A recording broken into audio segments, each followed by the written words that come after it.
Since there's no rooftop chat this week, I figured to do another Back from the Future. And what better movie to do than the very controversial reboot of Godzilla?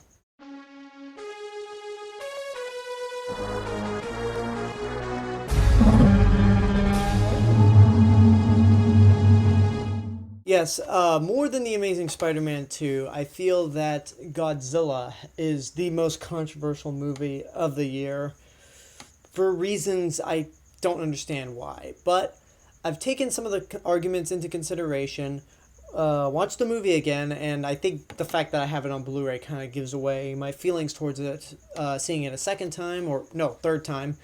And basically, I'll just say I love the movie. It's one of my favorite movies of the year, but let's really look into Godzilla. Let's see.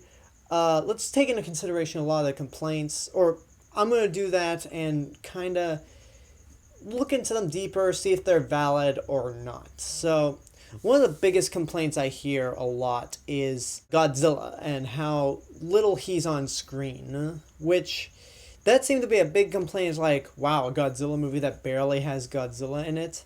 And it's almost like if you watch some of the other Godzilla movies, most of the Godzilla movies, including the Roland Emmerich movie, he's not in there for as much as the movie. This one, I don't know why all of a sudden now it makes it okay for people to complain about Godzilla not being in it that much. Maybe because it's an American movie and the others were Japanese. I don't really understand the logic. And plus, there are two other monsters in the movie, male and female Mutos. So don't complain to me that there's a lack of monster action in the movie when Godzilla's not on. There are at least two other monsters going off and doing things. And some people have even argued to say that Godzilla felt like an afterthought, which I never really thought he felt like an afterthought to me. If you've seen Gamera Guardian of the Universe, that movie has very much the same plot line, and I wouldn't be surprised if the screenwriter was a fan of that movie. Given that Godzilla and Gamera Guardian of the Universe share the same plot structure, there's no way he can be an afterthought. I mean, he's basically shown in the opening prologue of the movie during the credit sequence. And, I mean, come on, it's not like Godzilla felt like an afterthought in some other movies in the past. I don't think he felt like an afterthought. Admittedly, I would have liked to see a little more Godzilla, but seeing the Mutos do their thing was pretty cool since they're new monsters. And plus, whenever Godzilla is on screen, he represents Godzilla. He's big, he's indestructible, he breathes atomic breath, which I've heard this complaint minimal, maybe from one or two people, that his atomic breath is Deus Ex Machina. And the only thing I have to say to that is you people must really be living in a cave somewhere, because Godzilla's atomic breath is one of the most iconic features about him. He may not use it at times, but he's going to use it at some point. So to say that's Deus Ex Machina, that's an act of God, is stupid. It's the equivalent of saying Superman flying or shooting lasers, it's Deus Ex Machina. It doesn't matter if he uses it that often or not. It's something that defines the character.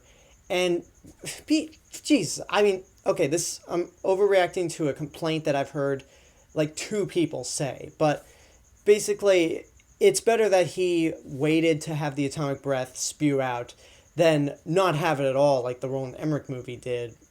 Because if he didn't have the breath at all, it's like they got the look right, they got the build and indestructibility portions right. If he didn't have the atomic breath, that would have really made me mad. But he did, and it's awesome. Those two people I've heard say it's Deus Ex Machina seem to go a little further to say, well, why didn't he just use that at the beginning of the fight? And to that, I have to say, because Godzilla doesn't have a difficult time taking on the Mutos individually.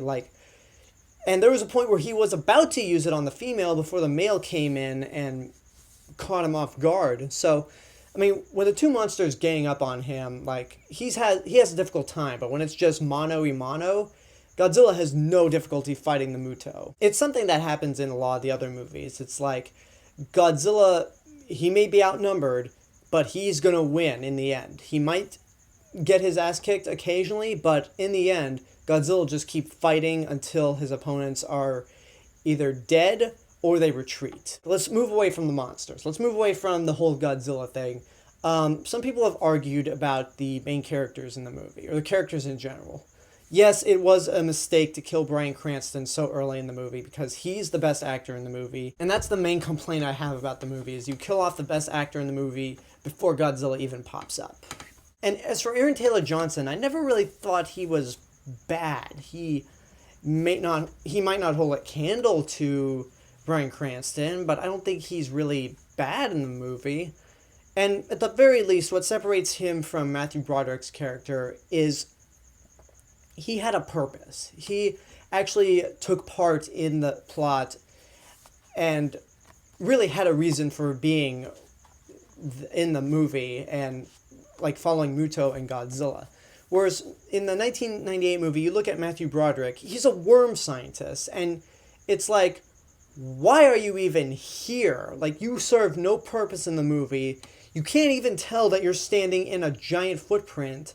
And furthermore, he gets kicked off the expedition, like, after he let his bitch of a girlfriend steal the tapes. Aaron Taylor Johnson, at least, he's a bomb expert. There's a point in the movie where they have to lure the monsters out using nukes and stuff, and he signed the nukes himself, and then during the final battle when they have to get out of the city and unarm them, he's the one who goes there because he's the one who's best qualified to go there. I know this is just a giant complaining session about people who complain about this movie, but in all honesty, all the complaints I've heard, it's just like, you don't like the Godzilla movie? Hey, that's perfectly fine.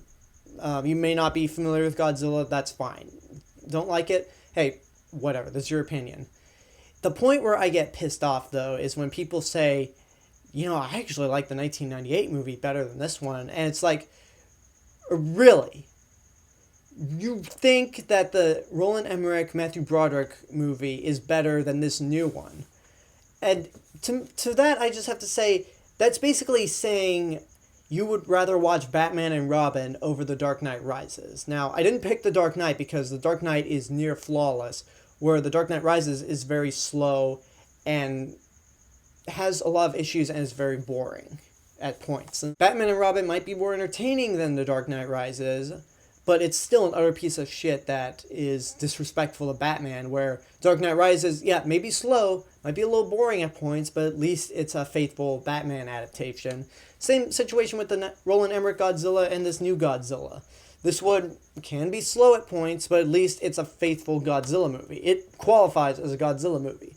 The other movie might have some more entertaining bits here and there, but that doesn't make it a better movie. And admittedly, again, after seeing this movie, I sort of forgave the Roland Emmerich movie, and I'm less harsh on it. It's just still irritates me whenever they call it the Monster Godzilla, and I still think it's a bad movie in the end. This, on the other hand, you can have your own opinion about this Godzilla movie, but personally, I love it. Unless the last 2 months of 2014 turned out to be incredible, Godzilla's probably going to stick around in my top 10 of favorite movies. I just really love it. I love the new take on Godzilla, and I look forward to the future of the series when they bring in Rodan, Mothra, and King Ghidorah. But Gareth Edwards, if you tease Mothra, Rodan, and King Ghidorah, or if you do a lot of teasing in the sequel, like you did in this one, then I'm going to have some issues, because here it's another introduction to Godzilla, so it's perfectly fine. The sequel, let's have more monster action. Let's have Godzilla on screen a little more than not. And let's get a new cast of characters, because as much as I didn't mind the human characters, Aaron Taylor Johnson has no purpose to be in the sequel. It should be like what happened between Rise of the Planet of the Apes or Dawn of the Planet of the Apes, or more on topic, what happens with all the Japanese Godzilla movies. You switch characters and cast members, and you keep a few around just for the heck of it. Like, I'd say keep Ken Watanabe at the very least, because you got to have a Japanese actor in a Godzilla movie, and there's no one better than him. And that's my review for the new Godzilla movie. Again, I love it, but if you don't like it, or think it's okay, then that's perfectly fine.